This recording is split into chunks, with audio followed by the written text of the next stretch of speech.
우리가 또 한 주간을 보내고 이 시간에 이곳에 왔는데요. 뵈니까 다들 건강하게 한 주간 잘 지내신 것 같습니다. 더워지는 날씨 속에 늘 건강 유의하시고 또 지치면 신앙도 지치게 되니까 지치지 않도록 늘 힘있게 생동감 있게 활동하시기를 또 주님의 이름으로 간절히 소망합니다. 우리가 이 말씀을 지금 살피고 있는데요. 마태복음을 살펴보고 있습니다. 마태복음은 예수님의 사역과 예수님의 성품이 드러나는 그런 예수님이 누구이신가를 우리에게 알려주는 서신, 이 복음서입니다. 우리 지난주에 살폈을 때는 예수님께서 광야에서 남자만 4,000명, 합쳐서 한 2만 명 정도 되겠죠. 광야라는 곳에서 떡이 별로 없었습니다. 그래서 7개의 떡과 2마리의 작은 생선이 있었는데 그곳에서도 예수님께서는 그 배고픔에도 불구하고 예수님의 말씀을 듣고자 하는 그들에게 그들을 불쌍히 여기시고 이 오병이어 사건처럼 풍성히 배불리 먹이시고 7 광주리를 남기시는 기적을 나타내었습니다. 그것을 통하여서 이 광야라는 특정한 장소를 통하여 예수님이 그들을 먹이시는 장면이 우리에게 우리가 살펴보았는데 그것은 마치 이집트에서 탈출한 이스라엘 백성들이 광야에서 만나를 먹고 메추라기와 물을 마셨던 것처럼 이제 새롭게 출애굽한 새 이스라엘 백성인 우리에게도 예수님께서 우리와 함께 하셔서 우리를 불쌍히 여기시고 우리를 먹이시고 기르신다는 것을 함께 살펴보았습니다. 그래서 앞으로 우리도 역시 젖과 꿀이 흐르는 완성될 하나님 나라가 있다는 것을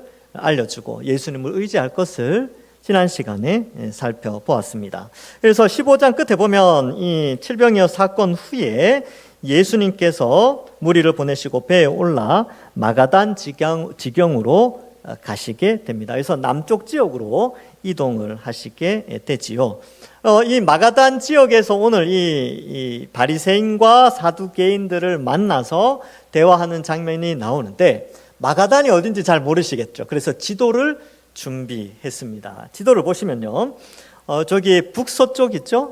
갈릴리 바다 북서쪽 빨갛게 동그라미 쳐놨는데 사실은 게네사렛하고 굉장히 가깝습니다. 막달라 지역보다 조금 더 위에 있고 게네사렛 바로 아래 지역이 마가단인데 마가복음에서는 달마누다라고 되어져 있습니다. 그래서 같은 지명이에요. 같은 지명을 혼용해서 쓰고 있는데요. 이 지역에서 이제 이 지역으로 배를 타고 내려오셨을 때에 그 지역에서 바리새인과 이 사두개인들이 등장하게 됩니다. 지도를 다시 닫아두시고요. 자, 그래서 오늘 이 사건이 일어나는데 1절에 보시면 바리새인과 사두개인이 등장하게 됩니다. 원래 이 바리새인과 사두개인들은 잘 같이 다니지 않아요. 이들은 친하지 않습니다. 이들은 사상 자체가 벌써 다른데 이 바리새인들은 이 내세를 믿고 부활과 천사, 영 이런 것들을 믿지만 사두개인들은 그러한 것들 전혀 믿지 않고 현세를 바라보는 그런 자들이지요. 그래서 이 바리새인은 어쨌든 이 성경에 나오는 하나님 나라가 미래에 완성될 것이고 영생, 복락을 누릴 것이다 이런 것들 기본적으로 어느 정도는 알고 있는 사람이었고 사두개인들은 철저하게 현세주의적인 그래서 오늘날로 치면 자유주의 이렇게 표현할 수 있는데 장래 영혼 구원 그런 거 이제 부활 이런 걸 믿지 않아요. 그래서 재밌는 사건이 하나 사도행전에서 발생하게 되는데 사도 바울이 이제 전도 여행을 마치고 다 이제 예루살렘으로 올라갔을 때에 산헤드린 공회 안에서 신문을 받습니다. 근데 막 신문을 봤는데 사도 바울이 이렇게 보니까 이 사두개인들하고 바리새인들이 그 공회 회원으로 있는 거예요. 그래서 사도 바울이 내가 이렇게 신문을 봤는데 이 신문은 내가 부활 때에 하나님 앞에서 심판받겠다 이 말을 하니까 이 사두개인들은 부활이 없다고 생각하거든요. 그러니까 막 이야기를 하니까 또 바리새인들은 또 부활이 있다고 믿어요. 그러니까 또 자기네들끼리 공회 안에서 막 싸우면서 바울이 그 상황을 벗어나게 되는 그 장면이 나오는데 사도행전 23장 8절에 보면 이 바리새인과 사두개인의 차이를 이렇게 설명합니다. 이는 사두개인은 부활이 없고 천사도 없고 영도 없다 하고 바리새인은 다 있다 함이라 이렇게 기록되어져 있지요. 그런데 그렇게 물과 기름같이 서로 섞일 수 없는 이 두 집단이 공동의 적이 생겼죠. 바로 예수님이라는 공동의 어떤 적이 생겼는데, 왜냐하면 이 사내들인 공회 안에 바리새인과 사두개인이 이 두 파가 있어요. 다 유대인이지만 하나의 파를 형성해서 존재하고 있는 것이죠. 어떻게 보면 뭐 요즘으로 치면 좌파 우파 이렇게 볼 수 있는데, 이 두 파가 서로 맨날 싸우다가 이 영적이 어쨌든 이 유대 사회 속에서 이 두 사람은 주류를 이루고 있습니다. 이 두 부류는. 그래서 그 시대의 시대 정신을 좌우하는 그런 두 파였는데, 그들의 영적인 리더십이 예수님께로 다 쏠리게 된 거죠. 수많은 사람들이 바리새인과 서기관을 따르는 것이 아니라 예수님을 따라가게 되니까 결국은 시기와 질투로 인하여서 예수님을 죽이려고 하는 그 일에 앞장서게 됩니다. 그 내용은 앞에서 쭉 살펴보았고요. 그래서 이러한 이 시기와 질투, 나중에 이제 빌라도도 이렇게 보니까 이 대제사장과 서기관들과 바리새인들과 이 사람들이 시기와 질투로 예수님을 죽인다는 것도 알고 있었어요. 빌라도가 그거 알면서도 불의한 재판을 하지요. 어쨌든 이 두 부류가 예수님을 시험하게 됩니다. 왜 시험하냐 하면 죽일 거리를 찾게 되는 것이죠. 그 가운데 하나가 하늘로부터 오는 표적 보이기를 원하는 거예요. 여러분, 이게 참 게네사렛 밑에 지역 마가단에서 바리새인과 서기관들이 이 질문을 하는 것 자체가 굉장히 사실은 어떻게 보면 어리석은 질문이죠. 왜냐하면 게네사렛과 갈릴리 북서부, 북동부에서 예수님은 엄청난 표적들을 많이 보여주셨어요. 죽은 자도 살리고, 또 당시에 불치병이라고 하던 중풍병과 나병도 다 고쳐주시고, 눈먼 자, 못 듣는 자, 말 못하는 자 다 고쳐주셨어요. 그런데 하늘로부터 오는 표적을 보여달라는 것이죠. 그러면 이들이 원한 표적이 뭐냐면, 바리새인이나 서기관들이 생각하는 그리스도 메시아는 누구냐면 바로 이 로마의 지배 아래에서 이스라엘을 독립시켜서 옛날 과거 다윗 시대과 같은 그런 아주 멋진 정치적 이스라엘을 꿈꾸는 그러한 표적을 원했던 것이죠. 그래서 예를 들면 이런 거죠. 당신이 정말 그리스도라면 저기 악한 로마 군인들, 로마 총독들, 로마 군인들 다 쓸어버리고 이 시대의 죄인이라고 생각하는 과부와 죄인들, 그리고 이제 과부가 아니죠. 이 몸파는 여인들과 또 그리고 세리들, 그리고 온갖 죄를 짓는 저 사람들 다 물리치는 그러한 표적들, 그들이 원하는 표적을, 그들이 인정할 수 있는 메시아의 표적을 요구한 거예요. 근데 이때까지 예수님이 보여주신 표적들은 다 그러한 표적이고, 예수님이 이 땅에 오신 목적은 그러한 표적을 행하기 위한 것이 아니라 최고의 표적은 바로 예수님이 이 땅에 성육신하신 것이 최고의 표적이고, 그 성육신하신 성자 하나님의 예수님께서, 그 성자 하나님이신 예수님이 십자가에 달려 죽는 것이 인류 역사의 최고의 표적이지요. 근데 이들은 아예 믿음이 없으니까 그것을 믿지 않죠. 그들은 예수님을 믿지 않기 때문에 그들이 원하는 표적을 요구했던 것입니다. 자신의 정욕을 채우고, 자신의 욕심을 채우고, 자신의 욕망을 채울 수 있는 그러한 표적을 예수님께 원했던 것이지요. 그래서 오늘날도 많은 사람들이 표적을, 또 이런 기적들을 갈망하는데, 예수님이 보여주신 표적은 바로 십자가예요. 이게 최고의 기적이고, 여러분들 여기 앉아 계시잖아요. 여러분들 여기 앉아 있는 게 이 시대의 표적입니다. 원래 여기 앉아 있을 수 없는 존재잖아요. 우리가 배워왔고 우리가 살아왔던 이 시대의 문화, 이 시대의 정신 속에서 구원을 받을 수 사실은 없어요. 이 시대의 문화 속에 우리가 살았기 때문에. 근데 놀랍게도 하나님이 우리를 선택하여 성령을 보내주셔서 이 성경 말씀을 믿게 하셨습니다. 이것보다 더 큰 표적이 어디 있습니까? 여러분 옆에 앉아 있는 분들이 표적이에요, 표적. 다른 표적 기대하지 마시고 내가 여기 앉아 있고 옆에 사람이 여기 앉아 있는 게 이 시대의 표적이지요. 근데 이 바리새인들이 아주 이러한 요구를 하죠. 그러자 예수께서 대답하여 이르시되라고 하면서 2절부터 4절을 표현하는데, 마가복음에도 이와 동일한 사건이 기록되어져 있는데, 마가복음에서는 이 바리새인들이 이런 것을 요구했을 때 예수님이 이렇게 표현합니다. 마가복음 8장 12절에 예수께서 마음속으로 깊이 탄식하시며 이르시되 어찌하여 이 세대가 표적을 구하느냐? 내가 진실로 너희에게 이르노니 이 세대에 표적을 주지 아니하리라. 그러니까 그들이 원하는 표적을 주지 않겠다, 이런 뜻이에요. 예수님이 주시고자 하는 표적은 병자를 고치고 결국 십자가에 달려 죽으시는 그 표적인데, 바리새인과 이 사두개인이 요구하는 표적은 나타내지 않지요. 그러므로 여기에 중요한 것은 마음속으로 깊이 탄식하셨다라는 것이 이 마가복음의 기록입니다. 바리새인과 사두개인들은요, 유대인이에요. 예수님은 유대인을 사랑하십니다. 이게 하나님은 아브라함을 선택하시고 이스라엘을 선택하셔서 그의 12족속, 12아들을 통하여 이룬 그 이스라엘을 사랑하셨어요. 그래서 그들에게, 그 유대인들에게 먼저 이제 물론 이제 다 나중에 흩어지고 그래서 베냐민 일부 지파와 유다 지파 일부가 이제 있어서 레위 지파 일부가 이렇게 있어서 이제 명맥을 유지했지만 그들을 사랑하셨어요. 근데 그들을 사랑하고 그들 가운데 종교 지도자라고 자라고 세워졌던 이 바리새인과 사두개인들이 이런 헛된 것을 추구하는 것을 볼 때 마음에 깊은 탄식을 하신 것이죠. 이게 탄식하셨다라는 뜻이 마가복음의 그 단어가 슬퍼하셨다 이런 뜻입니다. 안타까워하셨던 것이죠. 그러면서 이 오늘 16장 2절에 그런 마음을 가지고 예수님께서 이르시되 저녁에 하늘이 붉으면 날이 좋다 하고 아침에 붉고 흐리면 오늘 날씨 안 좋구나 뭐 당연한 말이죠.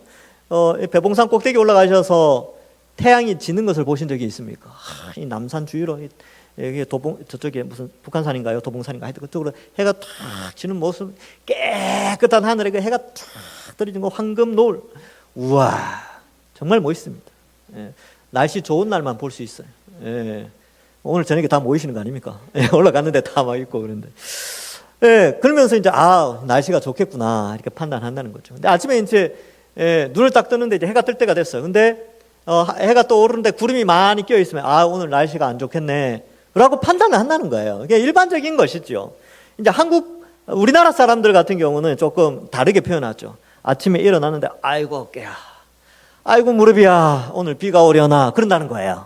이제 이런 개념이 있죠. 야, 너희가 아침에 무릎 아프고 어깨 아프면 오늘 날씨 비 오겠구나라고 생각하는 것처럼 이렇게 하늘의 날씨는 분별할 줄 알면서 어찌 이 시대의 참된 표적 그것을 분별하지 못하느냐. 그러니까 이 시대의 표적은 뭐냐 하면요, 예수님이 말씀하신 시대의 표적은 예수님 자신이지요. 성자 하나님이 이 땅에 인간의 몸으로 오셔서 온갖 기적을 일으키고 그의 백성들을 불러 모으시는 것이 정말 놀라운 기적인데 바리새인과 서기관들은 그 표적을 보여줌에도 불구하고 믿지 않는 것이죠. 그걸 안타까워 하시는 것입니다. 수많은 표적을 이 갈릴리 북동부와 서부에서 그렇게 많이 보여주셨음에도 불구하고 바리새인과 사두개인들은 믿지 않았습니다. 그래서 이 3절 끝에 이 시대의 표적은 분별할 수 없더냐. 즉 예수님을 보면서 메시아가 오셨다는 걸 분별하지 못하는 안타까움을 나타내고 있죠. 그래서 4절에 이 바리새인과 사두개인들을 향하여 악하고 음란한 세대라고 표현합니다. 악하다는 것은 하나님을 떠난 사람들을 향한 대표적인 표현들이죠.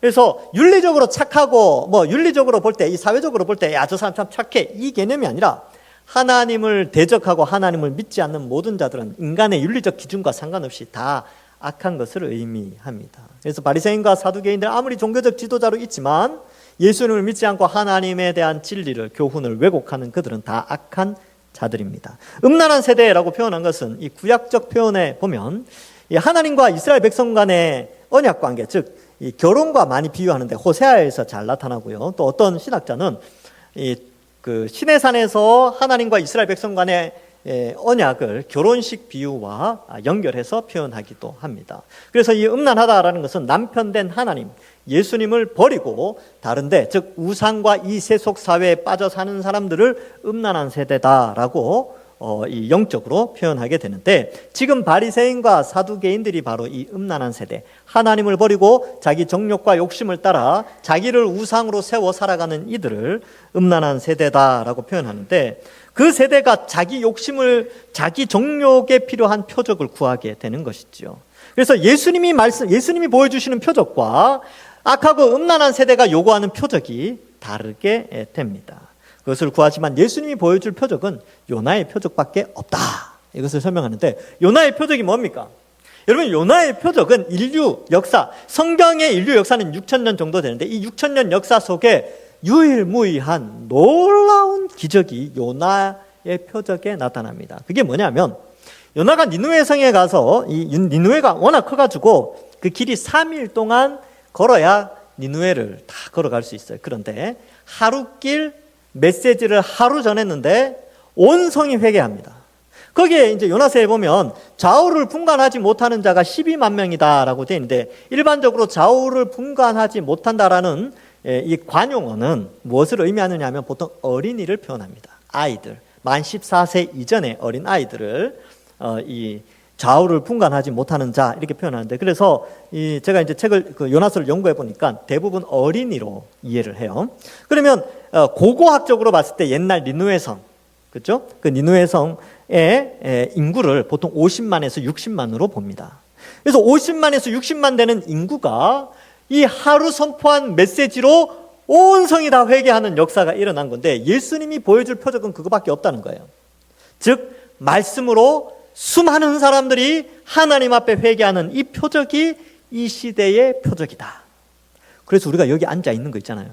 이 표적이, 이 시대에 하나님이 우리에게 보여주는 표적이 바로 여기 앉아 계신 우리예요. 우리가 다 하나님의 말씀으로 회개하여 이곳에 앉아 있는 것이거든요. 그러므로 예수님이 말씀하신 표적은요, 복음으로 말미암아 온 세상 사람들이 구원받는 표적이죠. 그래서 이 6천년 인류 역사 속에 이런 기적이 없었어요. 베드로가 설교했을 때 3천 명이 회개하고 5천 명이 회개했죠. 근데 3천 명하고 5천 명, 근데 좌우를 분간하지 못하는 자 12만 명과 50만 명 이상이 하루의 설교를 통하여 회개했어요. 여러분, 이 숫자적으로 볼 때는 이게 놀라운 일이지요. 근데 예수님이 말씀하신 표적은 바로 그 표적이다. 예수님을 믿음으로 말미암아 수많은 불신자들이, 이방 사람들이 하나님께로 몰려오는 것이 그 시대의 표적이 될 것이다 라는 것이고, 여러분, 이 표적을 우리가 지금 보고 있다니까요. 우리가 믿음의 눈을 가지고 보면 이 표적이 이미 이 시대에 나타나고 있는 것이죠. 믿음이 없으면 이것이 표적이라는 것을 알 수가 없어요. 믿지 않는 것이죠.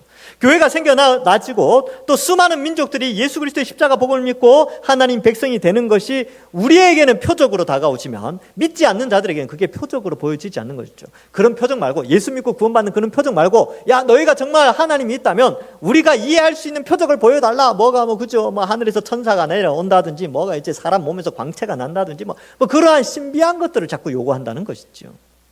그러나 예수님이 악하고 음란한 세대에 보여줄 표적은 요나의 표적, 말씀으로 회개하고 하나님의 백성이 되어지는 이 표적이 이 시대의 표적이다라는 것을, 기적이라는 것을 말씀하고 있습니다. 자, 그래서 이 말씀을 하시고 5절에 보면 제자들이 건너편으로 가게 됐죠. 그래서 마가단에서 배를 타고 건너편으로 가게 됩니다. 그래서 이 마가복음 8장 13절에는 그들이 떠나 다시 배에 올라 건너편으로 가시니라. 마가복음 8장 22절에는 벳세다의 이름에 이렇게 되어져 있습니다. 여러분, 아까 지도 생각나시죠? 지도 보면 마가단이 거기 있었고요, 배를 타고 이렇게 빨간 선으로 제가 했는데 벳세다로 올라가게 됩니다. 근데 지금 이 5절 이하에 나오는 오늘 본문의 말씀은 배를 타고 가는 선상에서 제자들과 이제 이야기하시는 그런 내용입니다.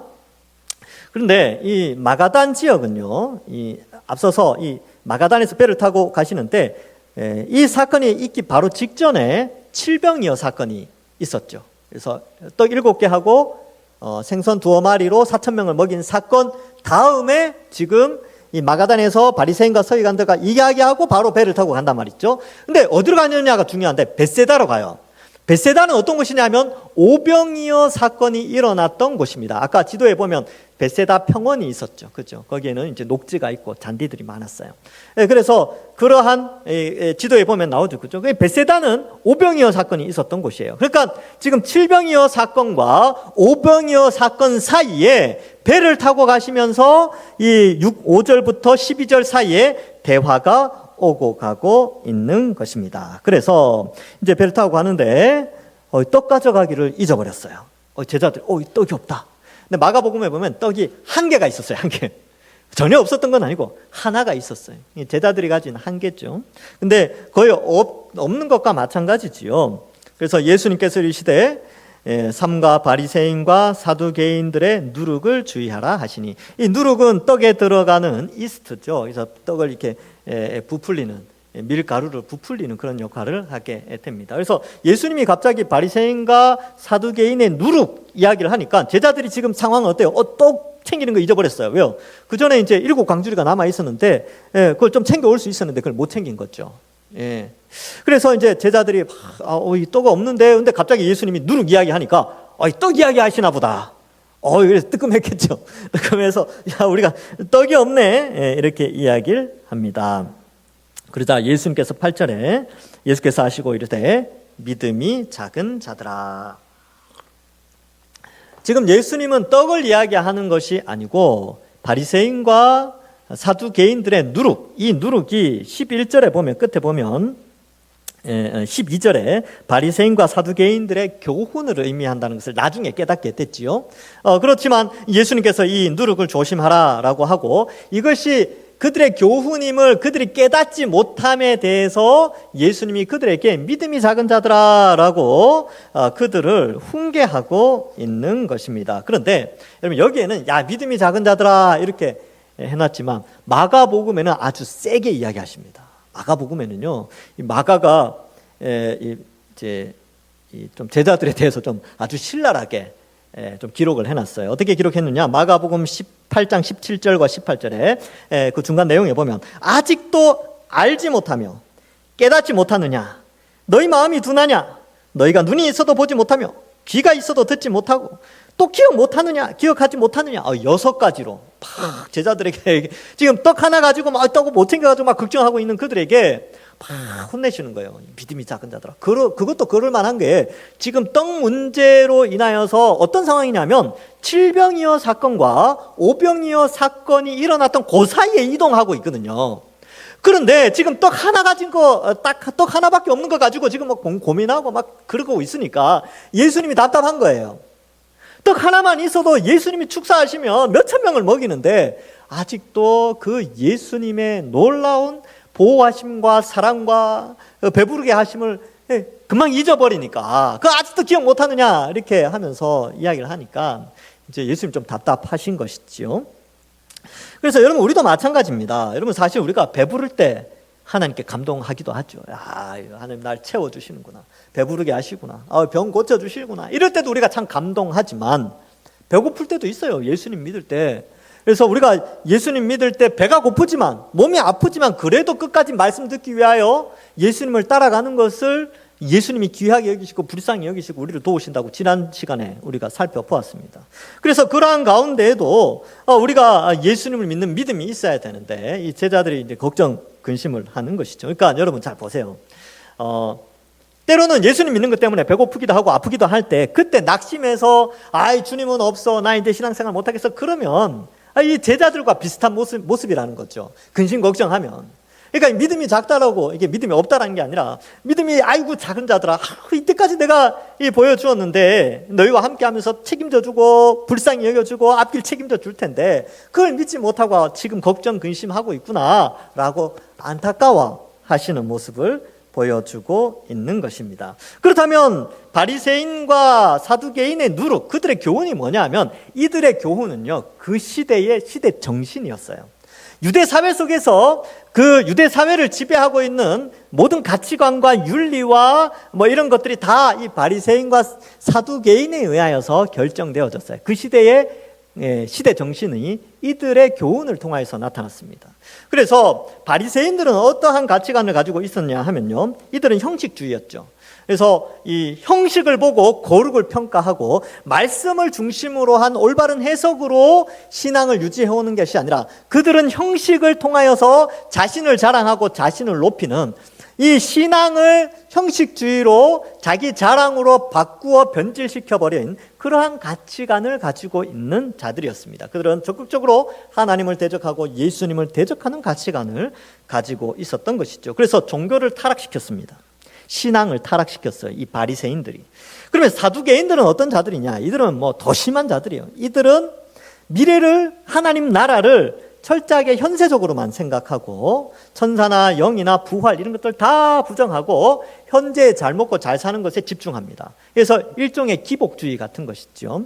이들은 신앙생활 하라는 목적이 이 땅에서 잘 먹고 잘 사는 거예요. 그래서 이들이 취한 행동은 헤롯, 그 당대의 유대의 분봉왕이었던 헤롯과 결탁하고 로마와 결탁하여서 자신의 입지를 굳히는 그러한 뭐라 그럴까요? 국가 정치와 깊숙이 연결되어져 있는 이러한 사람들이 바로 사두개인들입니다. 오늘날에도 많지요, 그렇죠? 오늘날에도 뭐 그런 사람들이 이제 종종 있습니다. 그래서 이 사두개인들, 바리새인들 모두가 그 시대를 지배하면서 사람들에게 이 영적인 지도를 하고 있는 그런 악한 시대였다라는 것을 보여주고 있습니다. 그렇다면 이 시대의 21세기 한국 사회 속의 이 시대의 정신은 어떻습니까? 지금은 바리새인이 없죠. 지금은 사두개인이 없습니다. 그러나 그와 유사한 사항들이 많죠. 신앙을 타락시키는 자들, 또 현세에 집중하도록 만드는 자들이 많이 있고, 벌써 이 시대의 가치관들 모두가 하나님 나라와는 별개로 움직여지는 인간 중심의 자랑과 욕심으로 가득 찬 이 시대의 가치관을 보여주는데 우리가 그 속에서 살아간다는 것이죠. 그러므로 우리도 바리새인과 사두개인, 그 시대의 유대 사회를 지배하는 시대 정신을 조심하라고 하신 그 예수님의 말씀처럼 우리도 이 시대의 정신, 이 시대의 가치관들을 주의하고 그들의 교훈을 유의해야 합니다. 그럼 이 시대의 정신이 무엇인가? 저는 첫 번째로 굉장히 많은데 그 가운데 첫 번째로 드는 것은 진화론입니다. 진화론의 대두는 결국은 이 만물이 만들어지고 지어졌다라는 것을 거부하는 사상이죠.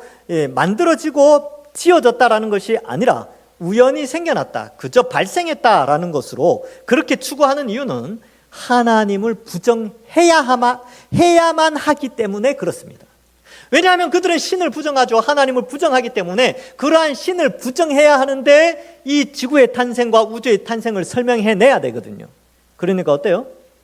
진화론, 우연히 생겨났다라는 이론을 만들어낼 수밖에 없지요. 그래서 지구가 어떻게 생겨나고 달이 어떻게 생겨났느냐, 진화론자들, 과학자들이 이야기하는 것은요, 어떤 우주의 두 큰 행성이 부딪혀서 하나는 지구가 되고 하나는 달이 되었다, 이런 말도 안 되는, 증명할 수 없는 이런 소설을 과학이라는 이름으로 설명을 해요.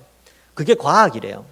근데 우리가 생각해 볼 때는 정말 소설인데 그걸 과학으로 이야기하죠. 그 사이에 또 수많은 오류들이 있는데 그런 것들은 부정합니다. 그런 것들은 다 부정하고 만들어진 거에 대해서도 다 부정하죠.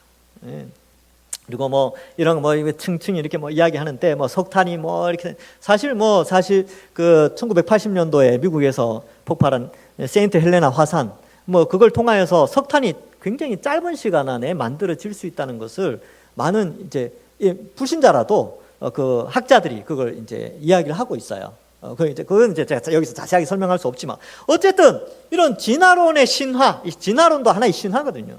거기에 매몰되어 있어서 세상의 공교육 안에서도 이 진화론 교육을 하고 있지요. 제가 저도 아들이 있는데 아들을 읽는 책들이 다 진화론 책들이에요. 공룡은 언제 생겨났고 무슨 백악기, 쥐라기, 그죠, 캄브리아 시대, 무슨.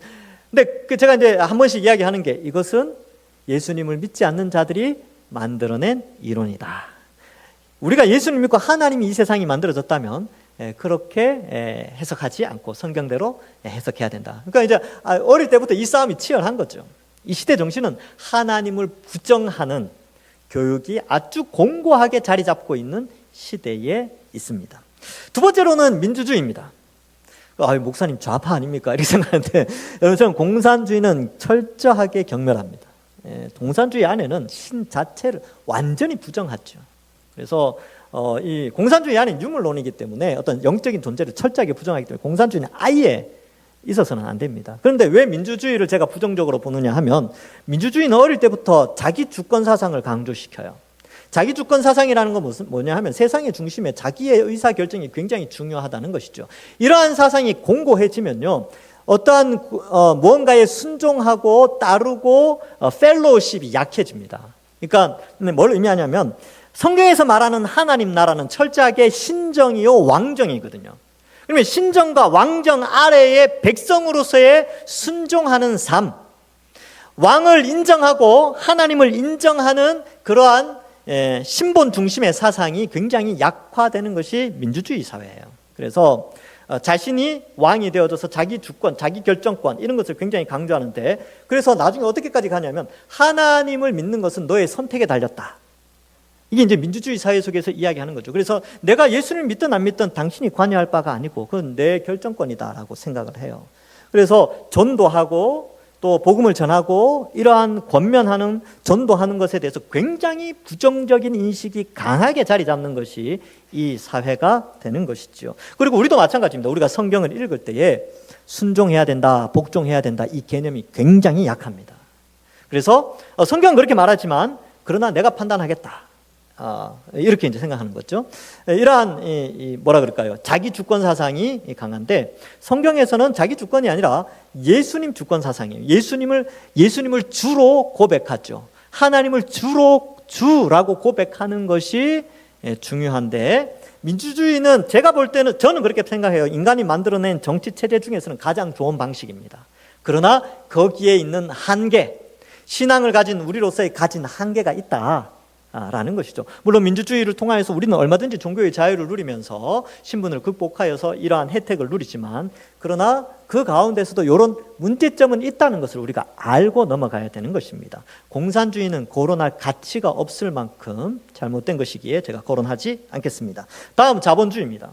자본주의는 이 돈을 우선순위로 하지요. 그래서 이 자본주의 폐해가 교회 안에 들어올 때는요, 자본주의는 그런 거죠. 돈을 많이 가진 자와 적게 가진 자의 차이가 있다는 거예요. 근데 이게 교회 안에 들어오면 어떻게 되냐면, 돈이 많든지 큰 교회가 이제 크게 되면 그게 성공한 교회, 하나님이 기뻐하시는 교회로 착각하게 되는 그러한 오류를 범할 수 있다는 거예요. 그래서 교회가 작거나 진리를 선포하고 영혼을 구원하면서 이 크고 작음의 문제가 아니라 이 복음을 전하고 참된 진리 안에 서 있는 교회가 좋은 교회인데, 그렇지 않고 이 자본주의 영향과 그것으로 말미암아 딸려오는 실용주의로 말미암아 교회를 평가하고 교회 안의 성도를 평가하는 데 있어서 상당히 문제점이 발생하게 된다는 것입니다. 그래서 자본주의 폐해 중에 하나가 위인의 개념이 바뀌는 것이죠.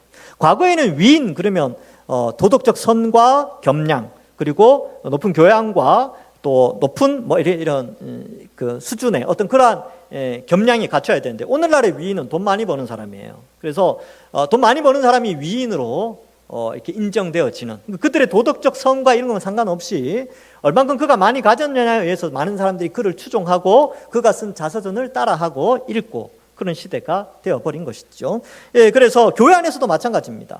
누가 얼만큼 많이 가졌느냐에 의해서 그 사람을 평가하게 되는 그런 시대에 있는데, 아니요, 교회는 디모데전서 지금 새벽마다 살피는데, 신앙이 얼만큼 뛰어나느냐에 의해서 교회가 질서를 잡아가야 된다라는 것을 우리에게 말해주고 있습니다. 빌레몬서를 보면요, 이 오네시모라는 종이 나오는데, 빌레몬이 주인이거든요. 근데 오네시모에 대해서 형제로 생각해라, 이렇게 표현합니다. 그래서 그만큼 높은 지위를 가졌던 자유인이든 아니면 높은 지위를 가진 사람이든 노예 계급이든 그리스도 안에서는 다 한 가족으로 같은 위치로 이 눈높이를 가져야 되는데, 이 자본주의가 교회 안에 들어오면요, 이 눈높이를 다르게 차별하는 상황이 교회 안에서 일어나게 된다는 것이지요.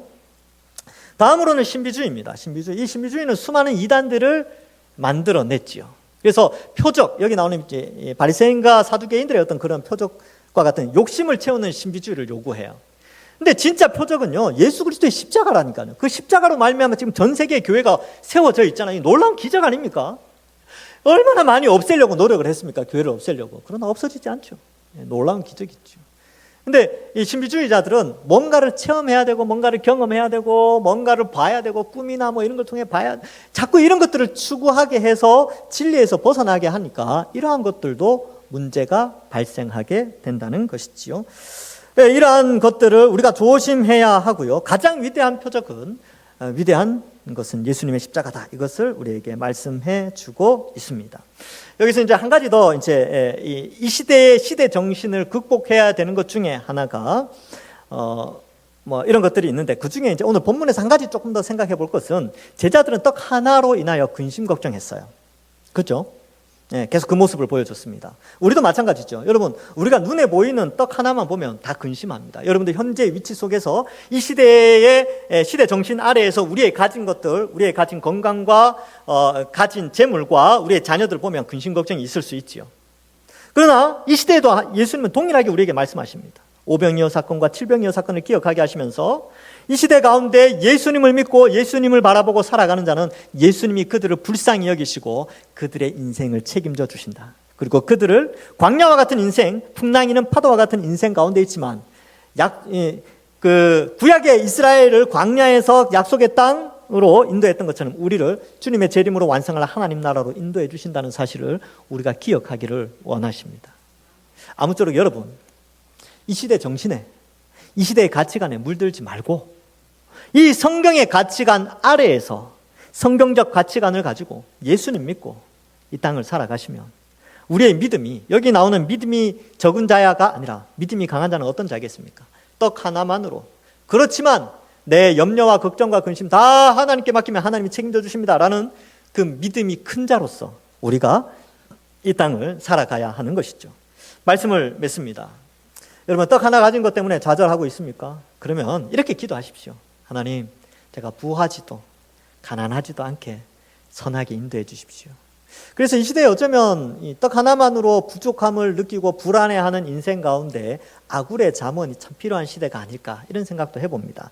잠언 30장 8절에 곧 헛된 것과 거짓말을 내게서 멀리 하옵시며, 거룩을 사모하는 것이죠. 나를 가난하게도 마옵시고 부하게도 마옵시고 오직 필요한 양식으로 나를 먹이시옵소서. 광야 인생 가운데 그들은 매일매일 일용할 양식으로 살았습니다.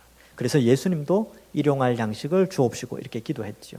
그래서 우리가 일용할 양식만 있다면 예수님 붙잡고 살아가는데 늘 만족하시고, 혹 부하시다면 교만하지 마시고, 혹 지나치게 가난하시더라도 낙심하지 마시고 하나님 앞에서 하나님 의지하면서 믿음으로 굳건히 말씀 사모하시고 믿음의 견고히 서 나가시는, 그리하여서 나중에 주님 앞에 섰을 때에 칭찬과 영광과 존귀를 얻어 이 시대에 물들지 않고 말씀을 따라 사시는 모든 주의 백성들 되기를 주님의 이름으로 간절히 축원합니다. 기도하겠습니다. 하나님 감사합니다. 예수님과 동행하며 때로는 떡 하나 때문에 배고플 때도 있고 걱정과 염려 근심 될 때도 있습니다. 믿음이 연약해질 때도 있습니다. 그러나 하나님, 우리를 불쌍히 여겨주시고 우리가 이 시대의 가치관에 물들지 않게 하시고 시대 정신을 뛰어넘어 성경적 가치관으로 살아가는 저희들 되게 하여 주옵소서. 그리하여서 예수님만 바라보고 신앙을 의지하며 때로는 어두움의 시대, 힘든 시대를 살아간다 할지라도 영원한 하나님 나라 소망하면서 시대에 물들지 않고 믿음이 큰 자로서 하나님 앞에 인정받는 모든 주의 백성들 되게 하여 주시옵소서. 오직 성경적 가치관으로 살아가는 저희들 되게 하여 주실 줄 믿사옵고, 이번 한 주간도 영적 전쟁 가운데 승리케 하여 주실 줄 믿사오며 예수님의 이름으로 기도하옵나이다. 아멘.